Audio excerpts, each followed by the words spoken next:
first saw the boot prints beside the arroyo, one big, two small, all drifting toward the red cliffs.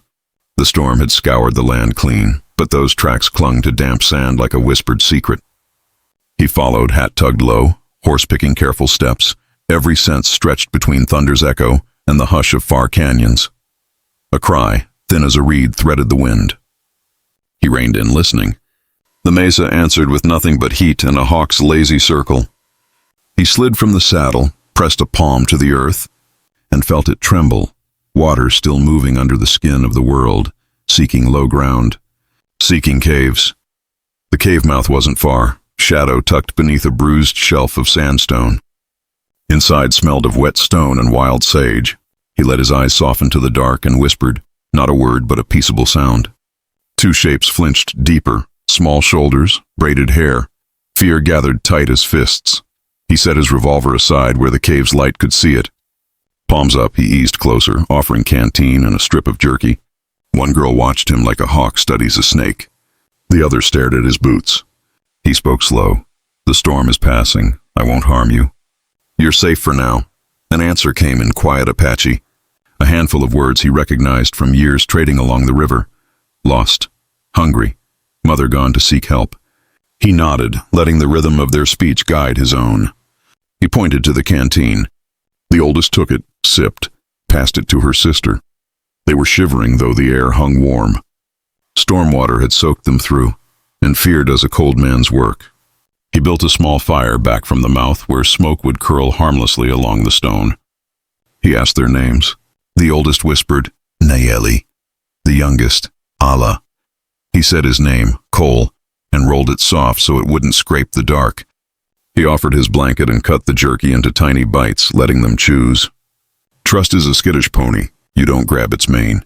You kneel and wait, palm out, until it comes of its own accord. Outside, the storm spent its last coins against the world. Inside, the girl's breathing slowed. Cole kept the fire low, fed it small twigs, and listened. Now and again, the cave released a drop, a patient metronome. Time, he thought, is counted in drips when you're scared. Night crept down as the clouds unstitched. Coyotes sang a jagged hymn beyond the wash. Cole wrapped the blanket around both girls, tugged his coat tight, and sat with his back to the rock, a quiet gate at their doorway. He slept in sips and woke at every rustle. At dawn, the desert rose pink. Cole scouted the rimrock, found the storm's ruin, downed mesquite, a shredded nest, the print of cougar by a churned patch of sand. He marked it with a stick and returned slow, not to startle the girls. We'll move careful, he said. We'll move smart. He fashioned sandals from his bedroll straps and rawhide thongs cut from his reins. The girls' moccasins were soaked thin. They smiled, just a breath, when he slid the makeshift sandals on. A small comfort is a bridge across a fast river. They crossed, one step at a time. Cole led them through juniper shade and along a shelf trail no wider than a boot heel. He showed how to place toes toward the cliff, hands on stone, eyes forward. The wind tugged their braids. The sun laid gold on their cheeks. Each step stitched a little courage back into them. They rested beneath a leaning pinon. Cole offered peon nuts from his pocket, a habit learned from hungry winters. Ala cracked one and grinned. Nayeli listened to the land, head tilted as if the desert whispered maps. Mother knows this way, she murmured. We must leave signs. He nodded and let them teach. They stacked 3 stones, a quiet arrow. They wove a reed in a mesquite fork, left a twist of sage where the path split. Signs speak softly but carry far in the right eyes. Cole felt a tug of respect, an old kind he'd nearly forgotten. By noon, heat pooled in the gullies. They found a seep where dragonflies stitched blue lines in the air. He filled the canteen, let the girls drink long, then cupped water for the horse. The animal nosed Ala's sleeve, gentle as daylight, and she giggled, a sound too bright to weigh. They moved again, hugging shade where the land offered it. Cole scanned for trouble. Boot tracks not theirs. Glint of metal, the silent grammar of ambush. He found only lizard scribbles and the long sentence of wind. Still, he kept his hand close to the leather just in case. Toward evening, they reached a stand of cottonwoods whispering over a thin ribbon of creek. He chose the far bank, higher ground, and set a hidden camp with a cold supper. Firelight talks too loud when you don't know who's listening. The girls ate, sleep tugging at their lashes. Cole told a story in a soft voice about a colt born on a frost morning that learned to run before it learned to stand. The girls leaned in, trading looks whenever a word landed strange. When he finished, Nayeli offered a story back about a coyote who borrowed the moon.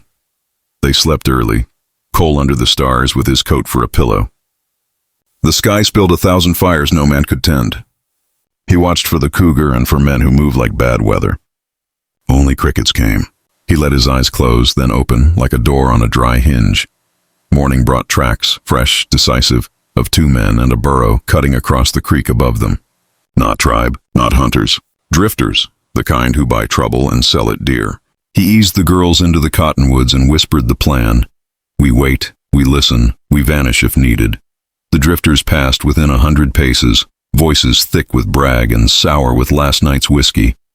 Cole counted steps and words, patterns and silences. And when the men moved beyond the bend, he let out the breath he'd been holding like a coin he couldn't spend. They made distance after that, moving in short bursts, resting often. Cole taught them a hand sign for stop, for quiet, for drink. Nayeli taught him a word for trust that felt like a song in the mouth. Ala collected a shiny beetle and carried it like a treasure. Late that day they reached the cave again.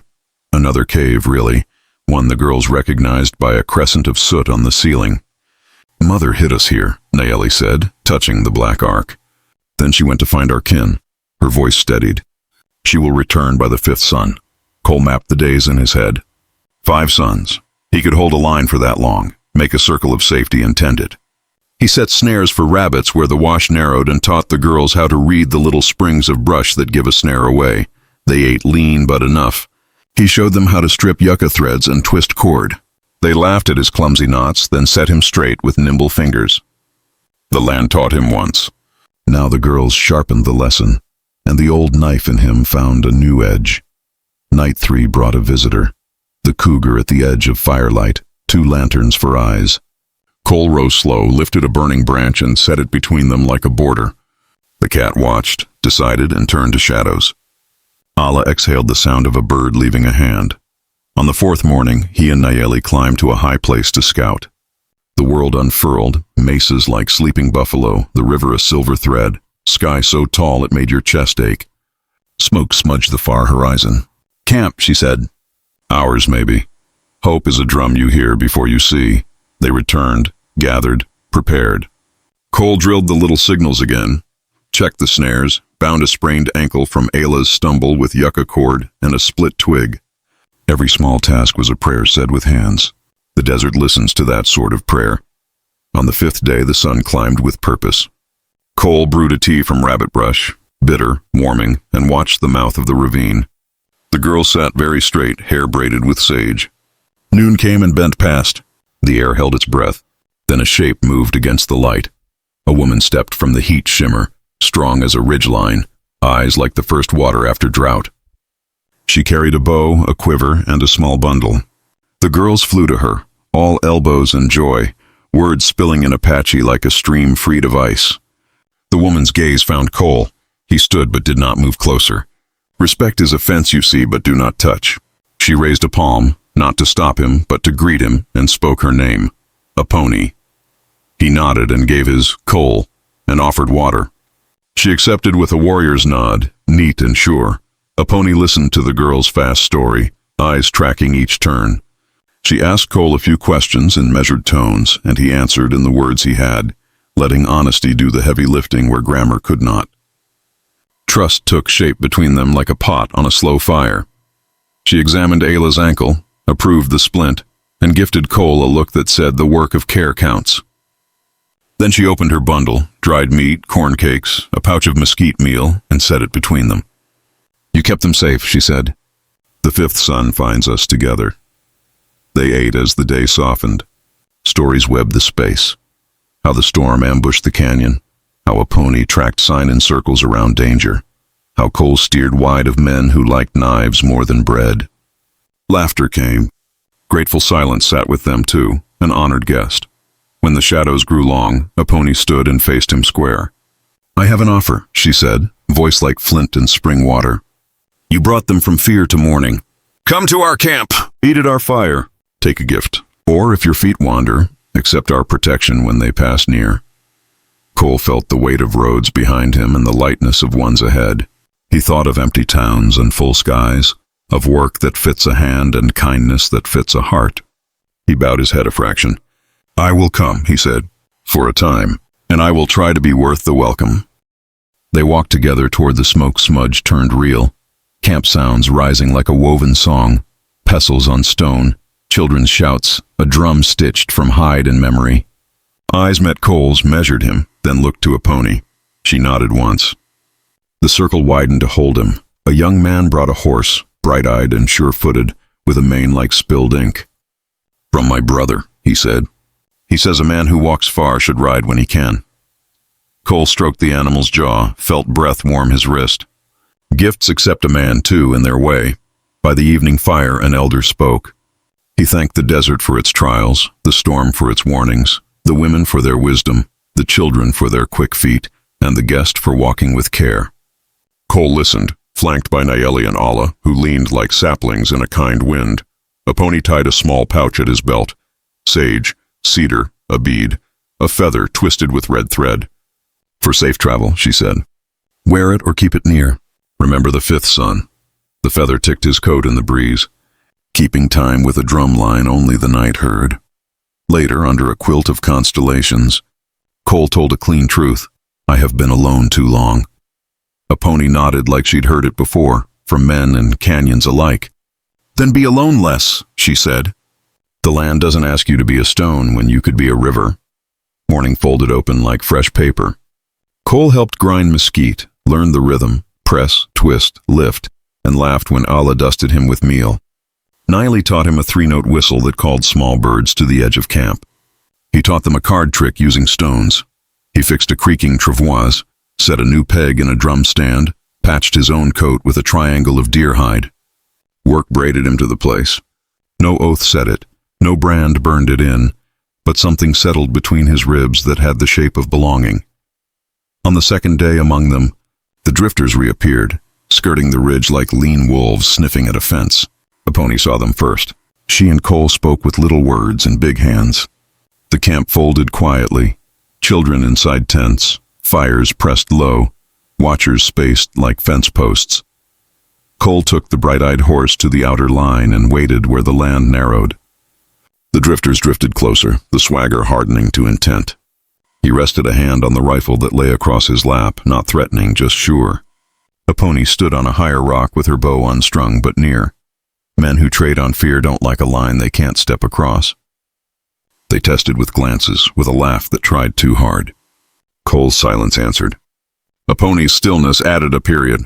After a long minute, the men found some other road to swagger down and went away smaller. The camp exhaled as one body. A child who had counted slow breaths lost track and laughed. A drum tapped approval, quick and light. Apache looked at Cole not as a stranger now, but as a man who could hold a place with steadiness and without noise. That night, the elder offered a story about roots that drink in storms, about trees that lean together so none break clean. Cole listened and thought of the girl's first night in the cave, of fear and firelight and patient water drops. He felt the pouch at his belt grow warm. On the third day, Apache walked with him to the ridge that gazed toward the wider world. "My offer holds," she said. "Stay as long as your feet wish. If you leave, carry our shade with you, so even in the noon you walk cool." She smiled, quick and rare. "You walk well, Cole," he answered with a grin that surprised him by being easy. "You lead well, Apache." The wind braided their words and sent them down the slope to play among rabbit brush and stones. Far off, Thunder muttered. But it sounded like a story beginning, not an ending. He taught Nayeli to plait a rawhide string into a stronger cord, and she taught him to listen for rain hidden behind the horizon. Ala decided the bright-eyed horse liked her best, and proved it by making him bow with a carrot bribe and a command whispered like a secret. Cole mended a fence of willow where the creek braided loose. He set the posts deep and showed two boys how to tamp with rhythm. They laughed when he made a song of it. Work is easier when it rhymes with your breath. The fence stood straight and quiet as a promise. When the moon grew round, the camp held a small dance.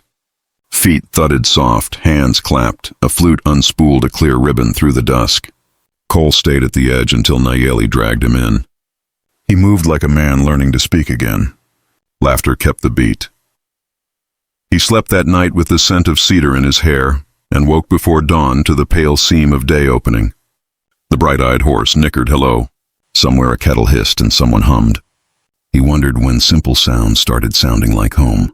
A pony brought him to the elder once more. The old man placed a hand on Cole's shoulder and another over the medicine pouch. "A man becomes what he attend to," he said. "Attend to the good, and you will walk with a soft shadow." Cole nodded, feeling the words take root. Later Cole saddled the horse. "You riding out?" Apache asked, not surprised. "I'll ride a little, circle the valley, count how it holds," he said. She handed him a wrapped corn cake. "Count that too," she said. "Hunger makes poor maps." He tucked the cake away, grinning. He rode the long rim, watching the land unfold its paragraphs: cliff, wash, grass, sky. He read it like a letter from an old friend who finally learned to write what mattered. At a high place, he turned the horse and looked back. Smoke rose straight. Peace writes without flourish. He found where the storm had gouged the arroyo deeper, where the cougar crossed and left the camp alone, where the drifter's trail bent west and thinned. He marked it all in the quiet ledger he kept in his head, then angled downslope as the day drew its last warm breath. Back in camp, he checked the snares he'd retired and found one sprung by a clever rabbit that left a tuft of fur for a joke. He laughed and left a bit of corn cake in trade. The world turns easier when you admit you don't have to win every small game. Days stitched themselves into a light blanket. Cole helped bury a fire ring to move it from a thirsty cottonwood. He traded a spare button for a carved bone needle. He told the girls about snow so deep the world forgets its shape. They promised to show him summer rain that tastes like iron. One evening, a pony spoke of her daughter's father, how he died honest beneath a falling rock, saving a cousin's child. She didn't say it to test Cole, only to set a stone where a stone belonged in the story's path. He placed silence there with care, then gratitude. Cole carved a toy horse from Pignon, clumsy but earnest, and gave it to Ala. She named it Thunder Afraid of Nothing and made it leap the lines on her palm. Nayeli asked for a whistle. He whittled one that called a hawk so close they could see the hook of its beak. A messenger came with news of a trade gathering downriver. Blankets, beads, knives, stories for stories. A pony said they would go in 3 days. Cole offered to scout the approach. She accepted like she'd expected the offer, which is another kind of trust. He mapped campsites with good wind, counted the water like coins, planned the day's stretch so children's feet would not pay too much. He placed his palm on the earth where they would sleep and promised it the camp would be kind. The ground approves of gentleness. They set out at dawn, a small river of people moving with the sway of purpose. Cole rode the edge, a moving gate. The girls waved, then pretended not to, then waved again. A pony walked at the front, a ribbon of red cloth braided in her hair catching sunlight. Midway, they paused at the old seep, dragonflies writing blue cursive again. Cole remembered the first day there and the wild ache in the girl's eyes. He drank and tasted the shape of a journey, sharp edges softened, bitter rounded by time and care. Near sundown, a dust plume rose, other travelers. Cole watched the shoulders of men, the set of hips, the way hands lived near or far from knives. He relaxed a notch when he read cooperation instead of profit in their gait. 2 groups braided into one. The trade camp bloomed from the riverbank like a lantern city. Fires winked. Laughter clinked with metal. Cole smelled coffee and mesquite, leather and river mud. He kept near a pony and the girls, learning the song of this place, barter notes, joke chords, the bass of warning when needed. A trader from Santa Fe admired the bright-eyed horse and offered a ridiculous price. Cole laughed, shook his head, and offered a story instead. The trader paid with a copper ring that fit Ala's thumb. "Now you owe me a better story next year," the man declared. At a drum circle, the elder traded riddles with a boy who won by laughing hardest at his own wrong answers. Cole danced less badly this time. A pony didn't say so, but her eyes did, smiling the way dawn smiles when night pretends it can stay. On the last morning, smoke wrote thin lines into a white sky. A pony handed Cole a bundle. "You can open it now or later," she said. "It is the rest of my offer." He untied the cord and found a finely beaded bridle, colors bright as river stones, and a small carved charm of a cave. "The bridle is for roads that want something beautiful to look at," a pony said. "The charm is for remembering where we began. If you ride away, ride back sometimes. The fifth sun knows the path." Her voice carried no chains, only compass. Cole swallowed around a sudden fist in his throat. "I will come back," he said. "Not because I must, because I want to say hello again." Nayeli rolled her eyes like a sister older than her years and said, "And bring more stories." Ala held up the toy horse to agree. They broke camp and turned home. The river kept their secrets in its slow pockets. Cole rode beside a pony, the new bridle bright against the horse's dark neck. He felt the weight of the pouch at his belt and the lighter counterweight of shared laughter. Back among the cottonwoods, life resumed its quiet hum. Cole mended a roof of willow, taught a boy to throw a lasso gently enough not to scare a calf, learned a recipe that coaxed sweetness from prickly pear. The days wore comfortable boots and left soft tracks. One dusk, a lone rider appeared on the far ridge and paused. Cole watched, hand near the rifle, not fear, just habit. The rider lifted a hand in greeting and veered wide, reading the line without stepping over it. Respect, he thought, is a language that doesn't need a dictionary. A storm brewed, high and elegant, rumbling like a distant herd. Cole checked the camp's ties, tightened stakes, moved gear higher. The rain came honest, washing dust from leaves, carving new letters in the arroyo's book. Under slickers and laughter, the children counted thunder. In the storm's hush, Cole told the cave story again, start to finish, with the parts the girls liked best exaggerated for giggles. A pony listened with half a smile and hands busy with beadwork. When he finished, she threaded a final bead and said, "Good story. It walks well." A letter arrived months later, carried by a trader who remembered copper rings and foolish offers. It was not a letter with ink. News travels here in mouths and careful repetition. The trader said the drifters had tried their luck elsewhere and found it poor. The valley stayed quiet. Cole took long rides now and then, checking fences, counting springs, talking to the land as if it were a friend that listens better than most men. He always turned back toward the smoke by evening. The horizon had become a line to touch, not to cross. One winter morning, frost silvered the mesquite and the girls skated on a skin of creek ice with shoes of laughter.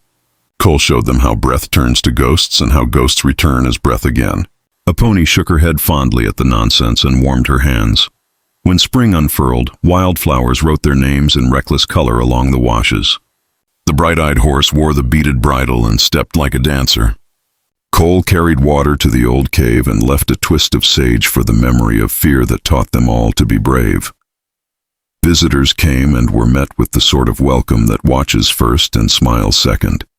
Some stayed a meal, some a season, a rare few longer. Cole learned the art of being useful and unimportant at once, the trick that keeps a camp strong and a man humble. Years make no grand speeches as they pass, but you hear their boots if you listen. Nayeli grew into the height her voice always had, Ala into a laughter that could call hawks. Cole grew into himself, a thing he hadn't expected to do again. A pony grew only more herself. Now and then he rode out alone to that first cave, touched the soot crescent, heard distant thunder inside the stone. He thanked the storm for being mean enough to make people kind. He thanked the land for holding their steps like a mother holds a child. On a certain year's fifth sun of summer, they marked the day with a quiet walk to the ridge. A pony stood where the world opened and said, "An offer once given is not a rope. It is a door that remembers how to open." Cole nodded, the pouch warm against his heart. He understood finally what the offer had always been. Not a bridle, not a charm, not even a place at a fire. It was permission to stop measuring worth by how far he could ride alone, and to begin measuring it by how gently he could return. He returned again and again as seasons turned like pages. The girls, no, the women, teased him for pretending surprise at their wisdom.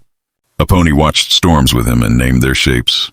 The elder told fewer riddles and liked the wrong answers best. One sunset, the sky bled gold into purple, and the cottonwoods applauded.